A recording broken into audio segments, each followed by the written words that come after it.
मुख्यमंत्री हेबे नाही धर्मेंद्र प्रधान होईगला स्पष्ट। धर्मेंद्र प्रधान एते बोका नुहंती कहिले बीजेपी नेता। धर्मेंद्र प्रधान लंबा रेस रो घोड़ा चली भितिरी योजना। ओडिशा नुह बरं दिल्ली रे ही बड़ दायित्व पाइबे धर्मेंद्र। दर्शक बंधु, ओडिया पुओ धर्मेंद्र प्रधान केंद्र मंत्रिमंडल इस्तीफा देबा पर से कुआडे ओडिशार मुख्यमंत्री हेबे बोली चारिआडे चर्चा जोर धरिछि। किंतु एहारी भितरे नरेंद्र मोदी को इशारा एमिति किछि बयान करुछि जहाँ धर्मेंद्र प्रधान ओडिशा राजनीति रे एंट्री मारिबे नाही बोली सूचना देउछि। कहबा पई गले केंद्र रे बीजेपी सरकार एबे धर्मेंद्र प्रधान को सांगठनिक दायित्व देबा पई विचार करुथिबा जणा पड़िछि। तेणु से ओडिशा राजनीति को एंट्री मारिबे आ ओडिशार मुख्यमंत्री मोहन माझी को आसन छड़ाई निजे मुख्यमंत्री हेबे बोली जो आलोचना चलीथिला सेथिरे अति शीघ्र पूर्णछेद पड़िबा पई जाउछि। एबे भी मोहन माझी को ऊपर नरेंद्र मोदी आ अमित शाह खुशी अछंती। तेणु तांकु मुख्यमंत्री पदरु विदा करा जिवार कोनोसी भी संभावना आशंका नाही। सेपटे धर्मेंद्र प्रधान विधानसभार सदस्य बा विधायक नाहांती।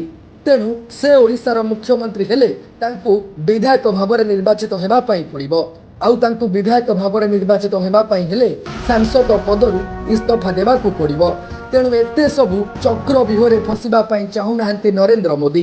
तेणु धर्मेंद्र प्रधान ओडिशा राजनीति में एंट्री मारिबार कौन संभावना नहीं। तेरे धर्मेंद्र प्रधान को इस्तीफा को राष्ट्रपति ग्रहण करथिबा बेले प्रहलाद जोशी को देशर नूतन शिक्षा मंत्री भाव में नियुक्त करा जायछि। तेणु एबे सबुठारु बड़ प्रश्न उठिछि जे धर्मेंद्र प्रधान को परवर्ती राजनैतिक भविष्य कौन हेबो। बीजेपी रे तांको भूमिका केउ दिगकु जिवो। तेबे एही प्रश्नर उत्तर खोजिबा पूर्वरु बुझिबा जरूरी जे छात्र आंदोलन मध्य धर्मेंद्र प्रधान कहीं हठात इस्तीफा देले। कारण छात्र आंदोलन दीर्घ दिन धरी चली आसुथिला एवं सरकार तांको इस्तीफा प्रसंग में पूर्वरु प्रस्तुत नथिले।